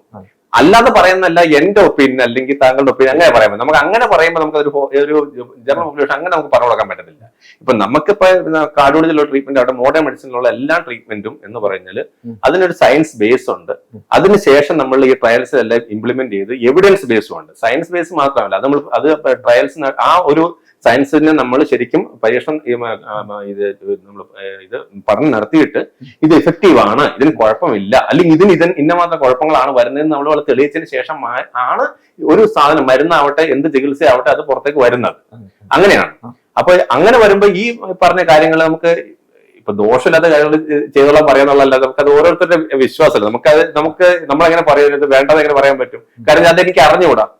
ചിലപ്പോ നമുക്ക് സയൻസിന് മനസ്സിലാക്കാൻ പറ്റാത്ത ഒരുപാട് കാര്യങ്ങളുണ്ട് അല്ലേ? നമുക്ക് സയൻസിന് മനസ്സിലാക്കിയിരിക്കുന്ന കാര്യങ്ങൾ മാത്രമേ നമുക്ക് അത് വെച്ചുള്ള കാര്യങ്ങൾ പറയാൻ പറ്റുള്ളൂ. ഈ പറഞ്ഞ കാര്യത്തിന്റെ ബാക്കിലുള്ള ഒരു സയൻസിന് എന്തെങ്കിലും കാര്യങ്ങളുണ്ടോ, നമ്മൾ മനസ്സിലാക്കാത്തതാണോ എന്നുള്ളത് നമുക്ക് അറിയാൻ പാടില്ല. ഇപ്പൊ പാലിൽ മഞ്ഞപ്പൊടി ഇട്ട് കഴിക്കുമ്പോൾ ഇതിലുള്ള ഒരു കെമിക്കൽ ഇതിൽ ഉണ്ടാവുന്നത് നമുക്കൊരു ഗുണമുള്ള കാര്യമാണോ നമുക്കറിയാൻ പാടില്ല. ഇപ്പൊ ഞാൻ കൊളസ്ട്രോളിന് മരുന്ന് കൊടുക്കുമ്പോൾ കൊളസ്ട്രോളിന്റെ മരുന്ന് ഇപ്പൊ അട്ടോറോവാസ്റ്റാറ്റിൻ മരുന്ന് കൊടുക്കുമ്പോൾ ഈ അട്ടോറോവാസ്റ്റാറ്റിൻ മരുന്ന് ബോഡിക്കകത്ത് പോയി കഴിഞ്ഞാൽ HMG CoA റിഡക്ടേസ് എന്നൊരു എൻസൈമിനെ ഇൻഹിബിറ്റ് ചെയ്യുന്നു. അത് ഇൻഹിബിറ്റ് ചെയ്യുന്നതാണോ കൊളസ്ട്രോൾ ഉണ്ടാവാത്തത് എന്ന് നമുക്കറിയാം. എന്ന് പറഞ്ഞ പോലത്തെ ഒരു പ്രിൻസിപ്പിൾ നമുക്ക് ഇതിനകത്ത് മനസ്സിലാക്കിയാലേ നമുക്ക് പറയാൻ പറ്റുള്ളൂ അങ്ങനെ ഉണ്ടോ, അല്ലെങ്കിൽ നമുക്ക് പറയാൻ പറ്റത്തില്ല. അതാണ് എനിക്ക് ഇതിനുള്ള ഒരു ഇത്. അത് ഇപ്പൊ ദോഷം ചെയ്യാത്ത കാര്യമാണെങ്കിൽ നമുക്ക് ചെയ്യാം. അപ്പൊ ഈ മോഡേൺ മെഡിസിന്റെ പ്രത്യേകത എന്താണെന്ന് വെച്ചാൽ നമ്മളൊരു കാര്യത്തിന് അതിന്റെ ദോഷം നമുക്കറിയാം. ഞാനൊരു മെഡിസിൻ കൊടുക്കുമ്പോൾ ഇതിന്റെ ഇഫക്റ്റ് ഇതാണ്, പക്ഷെ ഇത് ഡോസ് കൂടുതലായാലോ അല്ലെങ്കിൽ ഇതിന്റെ സൈഡ് എഫക്റ്റ് ആയിട്ട് വരുന്ന കാര്യം എന്താണെന്ന് എനിക്കറിയാം. പലപ്പോഴും അല്ലാതെ കഴിക്കുന്നത് ഇപ്പൊ നമ്മൾ ഈ പറഞ്ഞ പച്ചില മരുന്നതും ആവട്ടെ, അതിൽ ചിലപ്പോൾ നല്ല കണ്ടന്റ് കാണുമായിരിക്കും, പക്ഷെ അതിലെ ചില കണ്ടന്റ് ദോഷം ചെയ്യുന്ന നമുക്ക് അറിഞ്ഞുകൂടാ. അതുകൊണ്ട് തന്നെ പല മരുന്നുകളും നമുക്ക് കിഡ്നിക്ക് ദോഷം ഉണ്ടാക്കുന്നുണ്ടാവും, ചിലപ്പോൾ ലിവറിന് ദോഷം ഉണ്ടാക്കുന്നുണ്ടാവും. അതാണ് അതിന്റെ പ്രത്യേകത. അപ്പൊ അതും നമ്മൾ പഠിച്ച് എക്സ്ട്രാക്ട് ചെയ്തതിന്റെ കാര്യം എങ്ങനെയാന്ന് പറഞ്ഞൊരു പഠനം വന്നു കഴിയുമ്പോൾ നല്ലതായിരിക്കും, അന്നല്ലേ നമുക്ക് പറയാൻ പറ്റും. അതുപോലെ ഡോക്ടർ ഈ കോവിഡിന് ശേഷം പോസ്റ്റ് കോവിഡിൽ ഒത്തിരി പേർക്ക് കാർഡിയാക് ഇഷ്യൂസ് ഉണ്ടാവും, ഹാർട്ട് അറ്റാക്ക് കൊണ്ട് മരണം സംഭവിക്കുന്നു. അത് പലരും അതിന് നേരെ കൊണ്ട് വാക്സിനിലേക്ക് ആട്രിബ്യൂട്ട് ചെയ്യാറുണ്ട്. അപ്പം ഈ കോവിഡിന് ശേഷം ഈ D-ഡൈമർ പോലുള്ള ടെസ്റ്റുകൾ ഞാനൊക്കെ അന്ന് മുതലാണ് കേട്ടു തുടങ്ങിയത്. അതിന്റെയൊക്കെ ഒരു അനിവാര്യത എന്താണ്? ഇപ്പൊ എല്ലാവരും D-ഡൈമർ ടെസ്റ്റ് ചെയ്തു, പക്ഷെ അതിന് അങ്ങനെ ഒരു ജനറൽ ആയിട്ട് D-ഡൈമർ ചെയ്ത് പോസിറ്റീവ് ആയി കഴിഞ്ഞാൽ ഉടനെ അറ്റാക്ക് വരും എന്നുള്ള ഇതില്ല. നമുക്ക് കോവിഡ് വന്ന സമയത്ത് അതിന്റെ ഒരു മെയിൻ നമ്മൾ പത്തോജനസിസ് എന്ന് പറയില്ലേ, നമുക്ക് കോവിഡ് ഇൻഫെക്ഷൻ വന്നു കഴിയുമ്പോൾ ആൾക്കാർ കൂടുതൽ മരണപ്പെട്ടു പോകാനുള്ള ഒരു കാരണം കണ്ടുപിടിച്ചത് ബ്ലഡിനകത്ത് ക്ലോട്ട് ഉണ്ടാവും എന്നുള്ളതാണ്. അപ്പൊ ഡി ഡൈമർ എന്ന് പറഞ്ഞാൽ നമ്മുടെ ബ്ലഡ് സർക്കുലേഷൻ ഒരു ക്ലോട്ട് ഉണ്ടായി കഴിഞ്ഞാൽ അതിന്റെ ഒരു ഡീഗ്രേഷൻ പ്രൊഡക്റ്റ് ആണ് ഈ ഡൈമർ. അപ്പൊ എവിടെ ക്ലോട്ട് ഉണ്ടായാലും നമുക്ക് ഡി ഡൈമർ പോസിറ്റീവ് ആയിരിക്കും. അപ്പൊ അങ്ങനെ ഡി ഡൈമർ പോസിറ്റീവ് ആയിട്ട് കണ്ടു കഴിഞ്ഞാൽ നമുക്ക് ക്ലോട്ടിങ് കുറയ്ക്കാനുള്ള മരുന്ന് കൊടുക്കുക, നമുക്ക് ആ ക്ലോട്ടിങ് ഇല്ലാതാക്കുക. അതായിരുന്നു അന്നത്തെ ആ പ്രിൻസിപ്പിൾ പറഞ്ഞിരിക്കുന്നത്. ഇപ്പൊ കോവിഡിന് ശേഷം ഈ പറഞ്ഞ നമ്മള് ഇപ്പൊ വാക്സിൻ കൊണ്ടാണോ അല്ലയോ എന്ന് ചോദിച്ചു കഴിഞ്ഞാൽ നമുക്ക് അങ്ങനെ അത് ഞാൻ നമ്മളെ എല്ലാത്തിനും രണ്ട് അഭിപ്രായം വരുമല്ലോ. അപ്പൊ ഞാൻ വാക്സിൻ എടുത്തിട്ടുണ്ട്, എന്റെ വീട്ടുകാരെല്ലാവരും വാക്സിൻ എടുത്തിട്ടുണ്ട്, പക്ഷെ അത് എന്റെ ഫ്രണ്ട്സ് കുറെ പേര് വാക്സിൻ എടുത്തിട്ടുണ്ട്. അപ്പൊ നമുക്ക് അത് എടുത്ത് ഉടനെ തന്നെയാണ് വന്ന്, പക്ഷെ എന്നാൽ നമുക്ക് അത് അങ്ങനെ കോറിലേറ്റ് ചെയ്യാൻ നമുക്ക് ബുദ്ധിമുട്ടാണ് എപ്പോഴും. അത് കുറെ പേര് അങ്ങനെയെന്ന് പറയുന്നു, പക്ഷെ നമുക്ക് അങ്ങനെ അറിഞ്ഞോണ്ടല്ലോ, നമ്മളൊരു വിശ്വാസത്തിന്റെ മുകളിലേ എടുക്കുന്നത്. കാര്യങ്ങൾ ഇത്ര നാളത്തെ ഇതിന്റെ അകത്ത് പലപ്പോഴും പല അസുഖങ്ങളും നമുക്ക് പിടിച്ചെടുത്താൻ പറ്റിയത് വാക്സിൻ കാരണമാണ്. ഇപ്പൊ നമ്മൾ മാസ്ക് ഇല്ലാതെ സംസാരിക്കുന്നതിന് ഒരുപക്ഷെ കാരണം വാക്സിൻ തന്നെ ആയിരിക്കും. മനസ്സിലായോ? നമുക്കത് എങ്ങനെ അല്ലാതെ പറയാൻ പറ്റും? അപ്പൊ അതിന്റെ ഇടയ്ക്ക് ഇപ്പോ ഈ പറഞ്ഞ പോലെ ഹാർട്ട് അറ്റാക്ക് ഇപ്പൊ വാക്സിൻ എടുക്കാതിരുന്നാലും അയാൾക്ക് വരുമോന്ന് ചോദിച്ചാൽ നമുക്ക് എങ്ങനെ പറയാൻ പറ്റും? ചിലപ്പോൾ അൺറിലേറ്റഡ് ആയിരിക്കും, ചിലപ്പോൾ റിലേറ്റഡ് ആയിരിക്കും. പക്ഷെ അത് എനിക്ക് കറക്റ്റ് ആയിരിക്കും അങ്ങനെ കോറിലേറ്റ് പറയും. ഞാൻ വായിച്ച എന്റെ ലിറ്ററേച്ചറിൽ നിന്നും എനിക്കത് അങ്ങനെ ഒരു കോറിലേഷൻ ഉള്ളതായിട്ട് എനിക്ക് മനസ്സിലായിട്ടില്ല. ഡോക്ടർ, ഈ ഹൃദയ ശസ്ത്രക്രിയ പല ആൾക്കാരും ഭയപ്പെടുന്നു. ഒന്ന് ഇതിന്റെ ചെലവായിരിക്കാം പക്ഷേ, അല്ലെങ്കിൽ ചിലര് ഈ ചില മാധ്യമങ്ങളൊക്കെ റിപ്പോർട്ട് ചെയ്തത് സ്റ്റെന്റ് മാഫിയ ഇന്ത്യയിലുണ്ട്, കേരളത്തിലുണ്ട് എന്ന്. ഇതിന്റെയൊക്കെ അവസ്ഥ എന്താണ്? ഈ പൊതുജനങ്ങളെ ഭയപ്പെടുത്തി അല്ലെങ്കിൽ സാമ്പത്തിക ഭയം കൊണ്ട് അകറ്റുന്നുണ്ടോ? അതിനെ എങ്ങനെ നമുക്ക് ഓവർകം ചെയ്യാം? ഇപ്പൊ സ്റ്റെന്റിന്റെ കാര്യം പറയുകയാണെങ്കിൽ ശരിക്കും ഒരു ഹാർട്ട് അറ്റാക്ക് വരുമ്പോൾ ബ്ലോക്ക് ഉണ്ട്, ബ്ലോക്ക് മാറ്റി കഴിഞ്ഞാൽ അത് നമുക്ക് മരണങ്ങളെല്ലാം തടയുന്ന ശരിക്കും പഠനങ്ങൾ തെളിയിച്ചിട്ടുണ്ട്. മനസ്സിലായോ? അപ്പൊ സ്റ്റെന്റ് കൊണ്ട് ചികിത്സ മോശമാണെന്ന് വെച്ചാൽ മോശമല്ല. പക്ഷെ അത് നമുക്ക് എല്ലാത്തിനും നമുക്ക് correct patient recognition, correct indication, correct procedure, അങ്ങനെ ഇതിനൊന്നും കുഴപ്പമില്ല. അപ്പൊ ഇത് നമുക്കിപ്പോ ഇത് സ്റ്റെന്റ് മാഫി അല്ലെങ്കിൽ അനാവശ്യമായിട്ട് സ്റ്റെന്റ് ചെയ്യുന്നു, അനാവശ്യമായിട്ട് സർജറി ചെയ്യുന്നു എന്നൊക്കെ പറയുന്നത് ഇപ്പൊ എങ്ങനെയാണ് നമ്മളത് എങ്ങനെ ഇന്റർപ്രറ്റ് ചെയ്യുന്നത് എനിക്ക് അറിഞ്ഞുകൂടാ. നമ്മുടെ ഒരു പേഷ്യന്റിനെ കണ്ട് ഇപ്പൊ ശരിക്കും പറഞ്ഞാൽ ഈ ഇപ്പൊ നമ്മൾ ഹാർട്ട് അറ്റാക്ക് വരാൻ കാരണം രക്തക്കൊള്ള അടഞ്ഞു പോകാണെന്ന് സയൻസ് കണ്ടുപിടിച്ചു. അപ്പൊ അതിന്റെ ട്രീറ്റ്മെന്റ് എന്താണ്? തുറക്കാന്നുള്ളതാണ്. അത് എത്രയും പെട്ടെന്ന് തുറക്കാന്നുള്ളതാണ്. മനസ്സിലായി? സ്റ്റെന്റിലെ റേഞ്ചിന് വില വ്യത്യാസം വരുന്നു, അതിനനുസരിച്ച് അതും കാരണം ഇപ്പൊ അങ്ങനെ വലിയ വില വ്യത്യാസം ഇല്ല. ഇപ്പൊ ക്യാപ്പിംഗ് വന്നതിന് ശേഷം ഇപ്പൊ എല്ലാ നല്ല സ്റ്റെൻസിനും 41,000 റുപ്പീസിന്റെ 40,000 എന്ന് പറഞ്ഞു മാക്സിമം ആ റേഞ്ചിലാണ് വില വരുന്നത്. പിന്നെ നമുക്കൊരു കാര്യം മനസ്സിലാക്കേണ്ടത് എന്താണെന്ന് വെച്ചാല് ഈ സ്റ്റെന്റ് എങ്ങനെയാണ് നമുക്ക് ഇതിൽ വന്നത്? ഈ സ്റ്റെന്റും പഠനങ്ങൾ നടത്തിയിട്ടാണ്. മനസ്സിലായോ? നമുക്ക് ഈ സ്റ്റെന്റും നമുക്ക് പലതരത്തിലുള്ള സ്റ്റെന്റുകൾ, അതിൽ പലതരത്തിലുള്ള അതും മരുന്ന് പുരട്ടാത്ത സ്റ്റെന്റുണ്ട്, മരുന്ന് പുരട്ട സ്റ്റെന്റ്. ആദ്യം മരുന്ന് പുരട്ടാത്ത സ്റ്റെന്റാ വന്നത്. ഇതിനു മുമ്പ് ജസ്റ്റ് ബലൂൺ ആൻജിയോപ്ലാസ്റ്റി ആയിരുന്നു. മനസ്സിലായി? ഈ ബലൂൺ ആൻജിയോപ്ലാസ്റ്റി ചെയ്തപ്പോൾ നമുക്ക് മനസ്സിലായി അതിന്റെ 50% ആൾക്കാർക്ക് വീണ്ടും അടഞ്ഞു പോയിരുന്നു. അപ്പൊ അപ്പോഴാണ് നമുക്ക് മനസ്സിലായി ഈ ഇലാസ്റ്റിക് റീകോയിലിംഗ് കാരണമാണ്. മനസ്സിലായി? അപ്പൊ ബലൂൺ വെച്ച് മാത്രം ചികിത്സിച്ച് കഴിഞ്ഞാൽ ഒരു 50% ആൾക്കാർ വീണ്ടും അടഞ്ഞു പോകും. അപ്പോഴാണ് നമുക്ക് മനസ്സിലായത് അങ്ങനെ ശരി. അപ്പോഴാണ് ഈ സ്റ്റെന്റ് വെച്ച് നോക്കി. അപ്പൊ ഈ റീകോയിലും തടയാൻ പറ്റും സ്റ്റെന്റ് വെച്ച് കഴിയുമ്പോൾ. അപ്പോഴാണ് മനസ്സിലായത് ഈ സ്റ്റെന്റ് വെച്ചാലും ഇതിന്റെ ഉള്ളിൽ വീണ്ടും കോശങ്ങളൊക്കെ വളർന്നിട്ട് വീണ്ടും ഇത് അടവ് വരാനുള്ള ചാൻസ് ഉണ്ടെന്ന് മനസ്സിലായി. അപ്പൊ അതിനെ പ്രിവെന്റ് ചെയ്യാനായിട്ട് എങ്ങനെയാണ് പഠനം നടത്തിയപ്പോഴാണ് ഈ മരുന്ന് പുരട്ട സ്റ്റെന്റ് എന്ന് വന്നത്. മരുന്ന് പുരട്ട സ്റ്റെന്റ് വന്നപ്പോൾ വീണ്ടും നമുക്ക് ആ ചുരുങ്ങുന്നത് വീണ്ടും കുറയ്ക്കാൻ പറ്റി. അതിന്റെ ഈ സ്റ്റെന്റിന്റെ സ്ട്രക്ചറിലും ഡിസൈനിലൊക്കെ മാറ്റങ്ങൾ വന്നിപ്പോ ഇപ്പൊ അവൈലബിൾ ആയിട്ടുള്ള സ്റ്റെൻസ് എന്നല്ല വളരെ വളരെ നല്ല ബ്യൂട്ടിഫുൾ നല്ല സ്റ്റെൻസ് ആണ്. അതിന്റെ അകത്ത് ഈ റീസ്നോസ് സ്റ്റാൻസ് എല്ലാം ഇപ്പൊ കുറവാണ് പണ്ടത്തേക്ക് വെച്ച് നോക്കുമ്പോൾ. അപ്പൊ ഈ സ്റ്റെൻസ് ഈ പഠനങ്ങൾ നടത്തിയിട്ട് നമുക്ക് സ്റ്റെൻസ് വരുമ്പോൾ തന്നെ ഈ മരുന്നുകൾ അവിടെ നമുക്ക് FDA എന്ന് കേട്ടില്ല, FDA CE മാർക്ക് എന്നൊക്കെ പറഞ്ഞു. ഇങ്ങനത്തെ ഇവരുടെയൊക്കെ അപ്രൂവൽ കിട്ടിയ സ്റ്റെൻസ് ആണ് നമ്മൾ പലപ്പോഴും നമ്മൾ യൂസ് ചെയ്യുന്നത്. അപ്പൊ ആ സ്റ്റെൻസിന്റെ അത് പണ്ട് ഇതിനൊക്കെ ഭയങ്കര വിലയായിരുന്നു, 1 ലക്ഷത്തിനും 1.5 ലക്ഷത്തിനൊക്കെ വിലകളായി. പക്ഷെ ഇപ്പൊ എല്ലാം നമുക്ക് കുറഞ്ഞ 42,000 റുപ്പീസിന്റെ എന്നാണ് ഇപ്പൊ അവൈലബിൾ ആയിട്ട് കിട്ടുന്നത്. ഇതിൽ തന്നെ ഒരുപാട് വേരിയേഷൻസ് ഉള്ള സ്റ്റെൻസ് എല്ലാത്തിനും എല്ലാ നല്ല സ്റ്റെൻസിനും ഈ അളവിലാണ് വരുന്നത്. പിന്നെ നമുക്ക് മാർക്കറ്റിലുള്ള എല്ലാ സാധനങ്ങളും പോലെ തന്നെ ഇപ്പൊ നല്ല ബ്രാൻഡ് സാധനങ്ങൾക്കുള്ള വില ആയിരിക്കത്തില്ല, അല്ലാതെ കുറച്ച് ഇതുള്ളത്. അപ്പൊ നമുക്ക് ആ ബ്രാൻഡ് വാല്യൂവിന് അതിനുള്ള ക്വാളിറ്റിയും കാര്യങ്ങളും എങ്ങനെയാന്നുള്ളത് നമുക്ക് എല്ലാ കാര്യങ്ങളിലും ഉള്ള പോലെ മെഡിക്കൽ കാര്യങ്ങൾക്കും വരും. അതിപ്പോ നമുക്ക് എങ്ങനെ പറയാൻ പറ്റത്തില്ല. അപ്പൊ നമ്മുടെ ഓരോരുത്തരുടെ ചോയ്സ് അല്ലേ അത്. ഈ മാറിയ ജീവിത സാഹചര്യങ്ങളിൽ ജീവിതശൈലി രോഗങ്ങൾ ഇപ്പൊ ഈ 30 വയസ്സ് കഴിഞ്ഞ ഒരാൾ അല്ലെങ്കിൽ 35 വയസ്സ് കഴിഞ്ഞ ഒരാൾക്ക് നമ്മൾ എങ്ങനെയെങ്കിലും ആൻജിയോഗ്രാം നോക്കിയാൽ ഒരു ഇൻസിഗ്നിഫിക്കന്റ് ആയിട്ടുള്ള ബ്ലോക്ക് കണ്ടേക്കാം. പക്ഷെ അത് നമ്മളെ ബുദ്ധിമുട്ടിക്കാത്തടത്തോളം കാലം നമ്മൾ സർജറിയിലോ മറ്റോ ഓപ്ഷനിലേക്ക് പോവേണ്ടത് വേണ്ട. അത് എത്രത്തോളം സത്യമാണ്? അതുകൊണ്ട് നമുക്ക് നമ്മൾ നോൺ ഒബ്സ്ട്രക്റ്റീവ് CAD നമ്മൾ ഈ ഹാർട്ടിലെ അറ്റാക്ക് ബ്ലോക്ക് എന്ന് പറഞ്ഞാൽ നമ്മൾ അത്രോമാറ്റസ് പ്ലാക്ക് എന്ന് പറയും അല്ലെ. നമുക്ക് ഈ കൊളസ്ട്രോൾ ഒക്കെ ഡെപ്പോസിറ്റ് അത് നമ്മൾക്ക് കുട്ടികളായിരിക്കുന്ന സമയത്ത് പോലും നമ്മുടെ അയോട്ടയിലും എല്ലാം തുടങ്ങും. നമുക്ക് എല്ലാവരുടെയും ബോഡിക്ക് അകത്തുള്ള രക്തക്കൊള്ളിന്റെ അകത്ത് അവിടെ ഇവിടെ എല്ലാം നമുക്ക് ഈ പറഞ്ഞ പോലെ ഈ കൊളസ്ട്രോൾ ഡെപ്പോസിഷനും ഈ പ്ലാക്കും കാണും. അത് സ്ലോലി പ്രോഗ്രസ് ചെയ്ത് ഒരു പർട്ടിക്കുലർ ലിമിറ്റ് കഴിയുമ്പോഴാണ് അത് ഒക്ലൂഷൻ ബുദ്ധിമുട്ടുണ്ടാക്കുന്നത്. അത് സ്ലോലി പ്രോഗ്രസ് ചെയ്യുമ്പോൾ നമ്മൾ അത് ചിലപ്പോൾ നടക്കുമ്പോൾ മാത്രമായിരിക്കും വരാം. അപ്പോൾ നമ്മൾ അതിന് ക്രോണിക് സ്റ്റേബിൾ അഞ്ജന എന്ന് പറയുന്നത്. ഈ ഇരിക്കുന്ന ബ്ലോക്ക് ചിലപ്പോൾ പൊട്ടിയിട്ട് അവിടെ പെട്ടെന്ന് ബ്ലഡ് ക്ലോട്ട് ആകുമ്പോഴാണ് പെട്ടെന്ന് അറ്റാക്ക് വരുന്നത്. ഇവിടെ ഈ പടത്തിലുള്ളവന് ഈ ഇതിൽ നിങ്ങൾക്ക് കാണാൻ പറ്റും, മനസ്സിലായോ? ഇങ്ങനെ ഇരിക്കുന്നത് പെട്ടെന്ന് ബ്ലഡ് ക്ലോട്ട് ആകുമ്പോഴാണ് ഹാർട്ട് അറ്റാക്ക് വരുന്നത്. മനസ്സിലായോ? ഇത് തന്നെ നമ്മുടെ നോർമൽ രക്തക്കൊഴൽ ഇങ്ങനെ ഇരിക്കും. ഇതിങ്ങനെ അത്രമാറ്റം പ്ലാക്ക് ഇങ്ങനെ രൂപപ്പെട്ട് വരുന്നു. ഇത് പ്ലാക്കിൽ പെട്ടെന്ന് പൊട്ടൽ വന്ന് ബ്ലഡ് വന്ന് അടഞ്ഞു പോയി രക്തക്കൊഴൽ ഫുൾ അടഞ്ഞു പോകുമ്പോഴാണ് അറ്റാക്ക് വരുന്നത്. മനസ്സിലായോ? അപ്പൊ ഇതാണ് ശരിക്കും ഉള്ളത്. അപ്പൊ ഈ രക്തക്കൊഴലിന്റെ ഈ ചുരുക്കം നമുക്കിപ്പോ ഒരു 70-80% മുകളിലോട്ട് പോയാൽ മാത്രമേ അത് രക്തോട്ടത്തിന് തടസ്സപ്പെടുത്തൂ. അപ്പൊ അങ്ങനെയുള്ള രക്തക്കോട്ടത്തിന് നമ്മൾ ചികിത്സിച്ചാൽ മതി. അല്ലാണ്ട് ഇപ്പൊ 30% ബ്ലോക്ക് കണ്ടു, 40% ബ്ലോക്ക് കണ്ടെങ്കിൽ നമുക്ക് ചികിത്സിക്കേണ്ട കാര്യമില്ല. ഇനി ഈ ബ്ലോക്കുകൾ തന്നെ ഇതുപോലെ നമുക്ക് ഇത് പൊട്ടാൻ ചാൻസ് ഉള്ള രക്തക്കൊള്ളാണോ ഈ പ്ലാക്ക്, നമ്മൾ വൾണറബിൾ പ്ലാക്ക് എന്ന് പറയും. നമുക്ക് ചില പ്ലാക്കുകൾ നല്ല സ്ട്രോങ് ആയിട്ടിരിക്കുക, അത് പൊട്ടത്തൊന്നുമില്ല. ചില പ്ലാക്ക് അത് ഇങ്ങനെ ഇച്ചിരി വീക്കായിരിക്കും, വൾണറബിൾ പ്ലാക്ക് എന്ന് പറയും. ഇപ്പൊ നമുക്ക് ഈ ചുരുക്കം നമുക്ക് ശരിക്കും രക്തോട്ടത്തിന് കുറവ് വരുത്തുന്നുണ്ടോ, ഈ പ്ലാക്കുകൾ വൾണറബിൾ ആണോ, ഇതെല്ലാം അറിയാനുള്ള ടെക്നോളജി ഇപ്പൊ അവൈലബിൾ ആണ്. മനസ്സിലായി? നമുക്ക് ആഞ്ചുരം ചെയ്യുന്ന സമയത്ത് നമുക്ക് ഇതെല്ലാം നോക്കാം.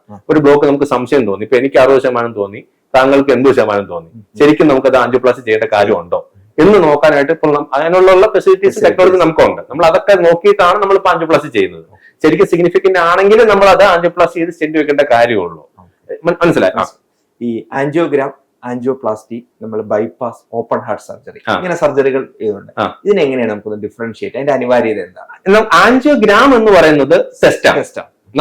നമ്മൾ കയ്യിലൂടെയോ അല്ലെങ്കിൽ കാലിലൂടെയോ രക്തക്കൊള്ളിലൂടെ ചെറിയ കത്തീറ്റർ ഹാർട്ട് രക്തക്കൊള്ളിനകത്തേക്ക് ഇട്ടിട്ട് നമ്മൾ ഡൈ ഇഞ്ചെക്ട് ചെയ്യും. അത് എക്സ്റേ മെഷീൻ്റെ അകത്ത് നോക്കുമ്പോൾ ഈ രക്തക്കൊള്ളിനകത്ത് തടസ്സം ഉണ്ടോ ഇല്ലയോ നോക്കുന്നത്. ആ ടെസ്റ്റ് ആണ് ആൻജിയോഗ്രാം ടെസ്റ്റ്.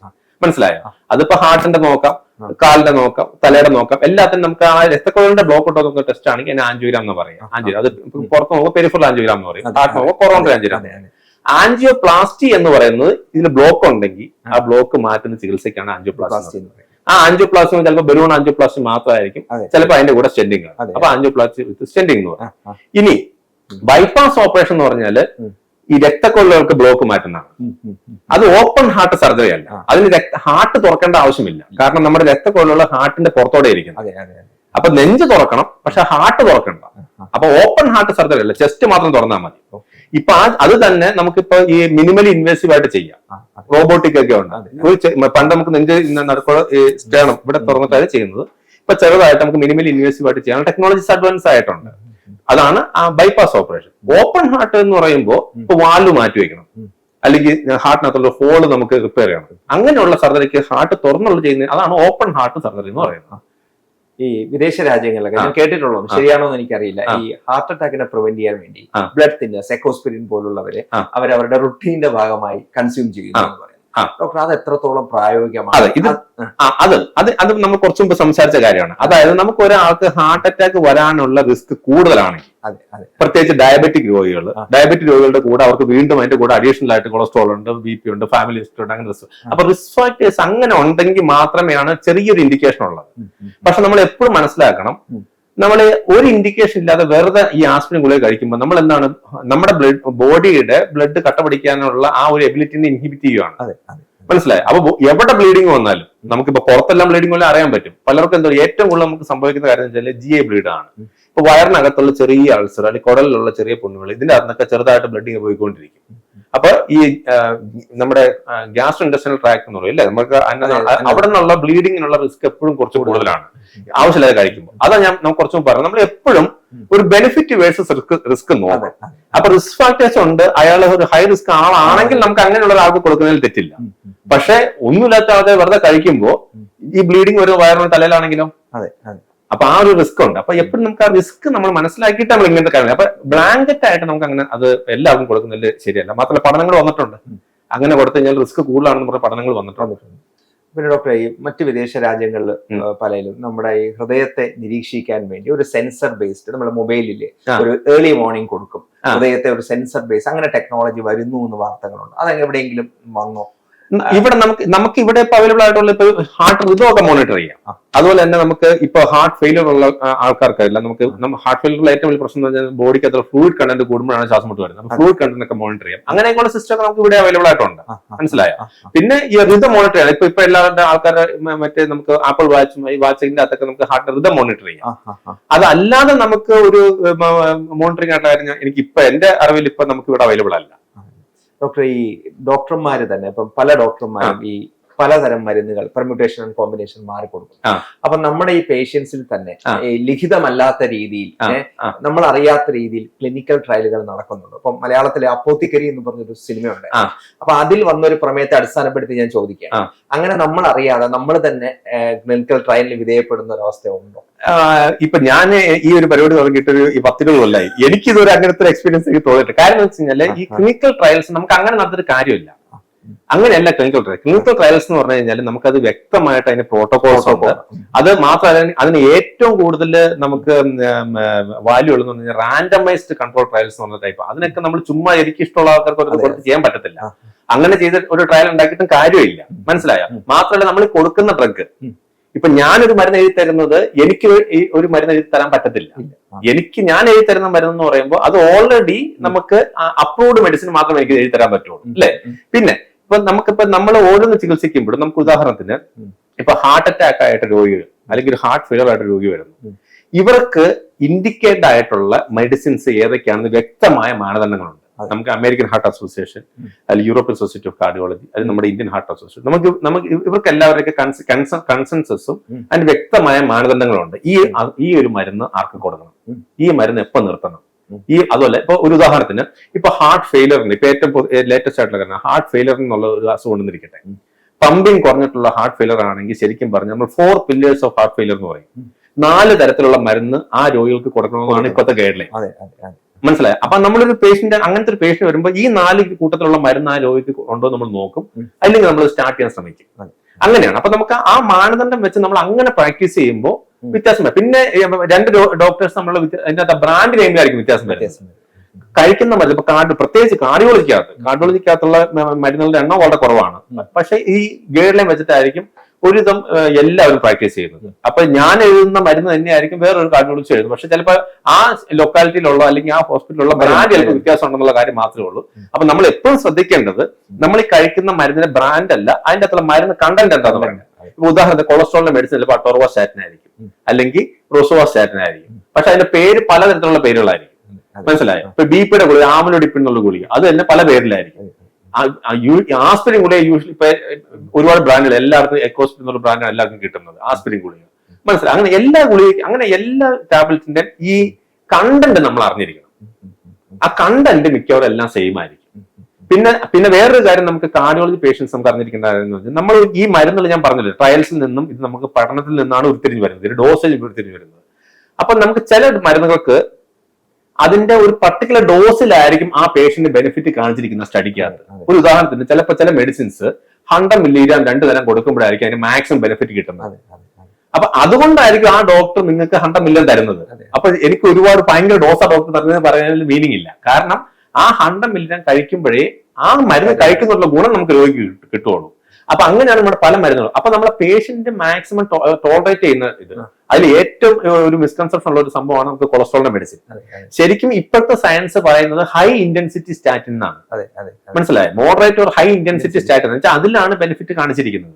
അപ്പൊ നമുക്ക് 40 milligram 80 milligram ഒക്കെയാണ് കഴിക്കേണ്ടത്. മനസ്സിലായോ? അപ്പൊ പക്ഷെ നമ്മൾ ഇത് 40 കഴിക്കുമ്പോൾ തന്നെ എല്ലാവർക്കും നെറ്റ് വിളിക്കും, എന്തിനാ ഡോക്ടർ ഇത്ര ഇത് വരുന്നത്. പിന്നെ നമുക്ക് ഒരു പ്രാവശ്യം ഇതുപോലെ നമുക്ക് മസിൽ ക്ഷീണമൊക്കെ ആണെന്നൊക്കെ പറയും. പക്ഷെ നമ്മൾ മനസ്സിലാക്കേണ്ടത് ഇപ്പൊ നമ്മളിപ്പോ കഴിഞ്ഞ കുറെ കൊല്ലങ്ങളായിട്ട് നമ്മൾ കണ്ടൊരു കാര്യം എന്ന് വെച്ചാൽ എനിക്ക് തോന്നുന്നു ഏറ്റവും കൂടുതൽ ഒരു ഇഫക്റ്റ് ഉള്ള ഒരു മെഡിസിൻ എന്ന് പറഞ്ഞാൽ അതാണ്. ഈ ഹാർട്ട് അറ്റാക്കും കാരണം വന്ന രോഗികൾക്ക് വീണ്ടും ബ്ലോക്കുകൾ വരുന്നതിൽ നിന്നും ഏറ്റവും കൂടുതൽ പ്രിവെൻഷൻ കിട്ടുന്ന ഒരു സംഭവം നമുക്ക് ഈ സ്റ്റാറ്റിൻ മരുന്നാണ്. അപ്പോൾ നമുക്ക് അതിന് നമ്മൾ അങ്ങനെ പേടിക്കേണ്ട കാര്യമില്ല. മനസ്സിലായോ? അത് നമുക്ക് കൊളസ്ട്രോളിന്റെ അളവൊക്കെ നോക്കി നമ്മൾ അതിന്റെ മോണിറ്റർ ചെയ്ത് അതിന്റെ അളവ് നിയന്ത്രിക്കുന്ന രീതിയിലുള്ള ഒരു സ്റ്റാറ്റിൻ ഡോസ് കഴിക്കാൻ തെറ്റില്ല. മനസ്സിലായോ? ഡോക്ടർ ഈ ഹോട്ട്ലർ പോലുള്ള അപ്പൊ അങ്ങനത്തെ ഉള്ള ടെസ്റ്റുകൾ നമുക്ക് ഒരു വാലിഡിറ്റി എങ്ങനെയാണ്, അതിന്റെ ഡ്യൂറേഷൻ എത്രയോളം ഹൃദയ സുരക്ഷിതത്വം അത് ടെസ്റ്റുകൾ എൻഷുർ ചെയ്യുന്നു? അത് ഈ ഹോൾട്ടർ ടെസ്റ്റ് എന്ന് പറയുന്നത് നമുക്ക് ഹൃദയത്തിന്റെ ഒരു ഇതല്ല, ട്രീറ്റ്മെന്റ് അല്ല, നമുക്ക് താള വ്യത്യാസങ്ങൾ കണ്ടുപിടിക്കാനുള്ള ടെസ്റ്റാണ്. മനസ്സിലായി? നമ്മൾ പറഞ്ഞു നമുക്ക് ചില ആൾക്കാർക്ക് ചിലപ്പോൾ തലകറക്കം വരുന്നു, ഈ ഹാർട്ടിന്റെ നോർമൽ ബീറ്റിൽ നിന്നും വേരിയേഷൻ ഉണ്ടോ? അതായത് ഇടിപ്പ് നമുക്ക് സാധാരണ നമുക്ക് എല്ലാവർക്കും നമ്മുടെ ആവറേജ് ഹാർട്ട് ബീറ്റ് അറൌണ്ട് 70-72 ഒക്കെയാണ് അല്ലെ. അപ്പൊ നമുക്ക് പിന്നെ ഹാർട്ടിന്റെ മെഡിസിൻ കൊടുക്കുന്ന ആൾക്കാർക്ക് കുറവായിരിക്കും.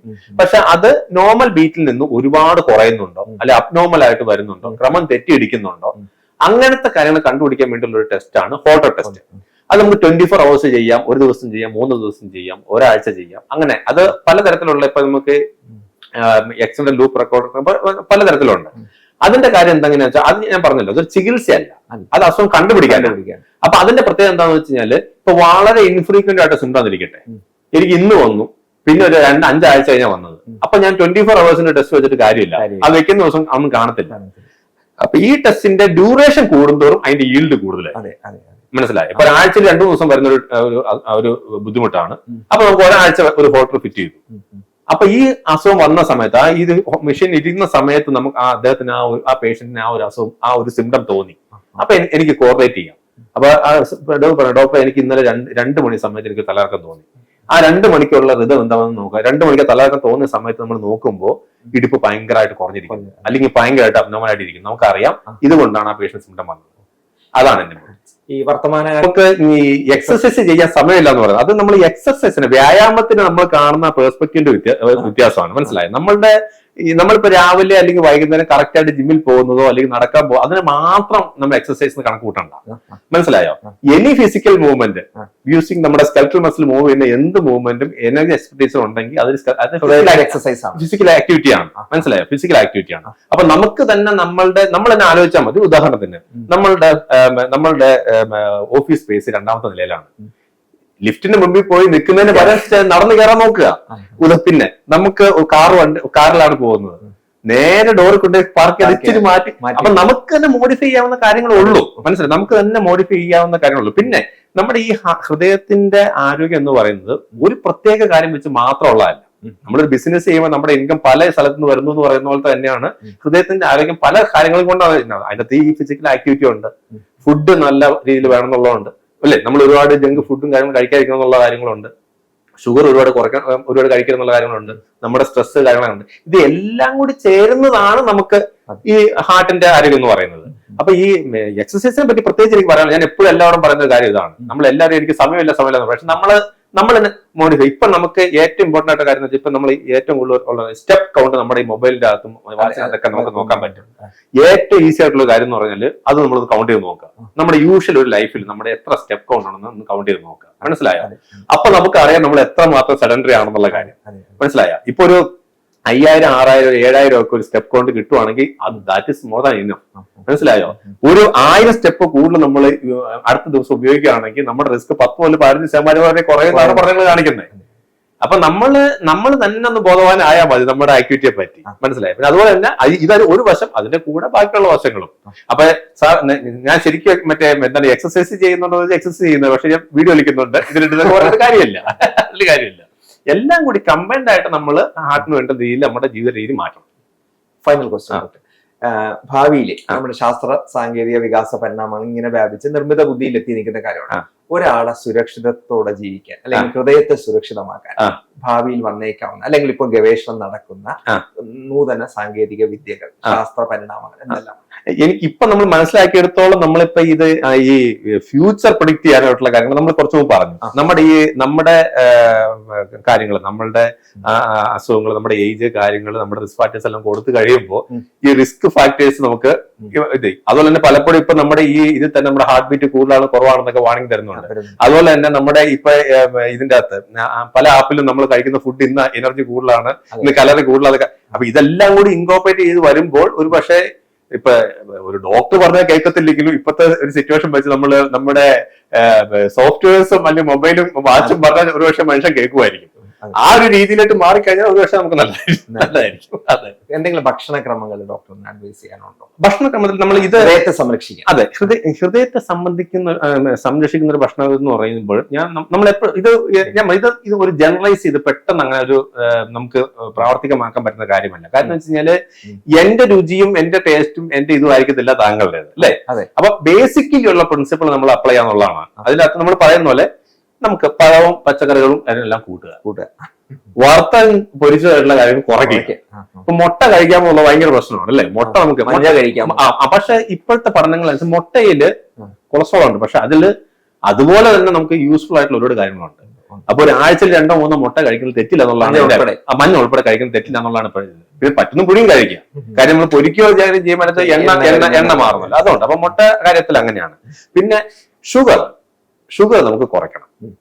കാരണം വെച്ചാൽ ഇതെല്ലാം പ്രശ്നം വെച്ചാൽ പണ്ട് ആൾക്കാർ കഴിച്ച് നമ്മുടെ അച്ഛന്മാരെ കഴിച്ചിട്ടുള്ള സമയത്തുള്ള അത്രയും ഫുഡ് നമുക്ക് അവർ അത്ര ആക്റ്റീവ് ആയിരുന്നു. അവർ ഈ ഫുഡൊക്കെ ഇങ്ങനെ കഴിക്കുമെങ്കിൽ അവർ കൂടുതൽ ആക്റ്റീവ് ആയിരുന്നു. നമ്മൾ ഈ കഴിക്കുന്ന ഫുഡ് യൂട്ടിലൈസ് ചെയ്ത് കളയാനായിട്ട് നമുക്ക് ഓപ്ഷൻ ഇല്ല. നമ്മൾ കഴിച്ചിട്ട് വെറുതെ ഇരുന്ന് ഓഫീസ് ജോബാ ചെയ്യുന്നത്. അപ്പൊ അതുകൊണ്ടാണ് നമുക്ക് ഈ ഫിസിക്കൽ ആക്ടിവിറ്റിയുടെ കൂടുതൽ ആവശ്യം വരുന്നത്. അപ്പൊ നമ്മൾ അത് കുറവാണെങ്കിൽ അതനുസരിച്ച് നമ്മൾ എടുക്കുന്ന എനർജി കാര്യങ്ങൾ കുറയ്ക്കണം. അപ്പൊ അതാണ്. അപ്പൊ വളരെ സന്തോഷം.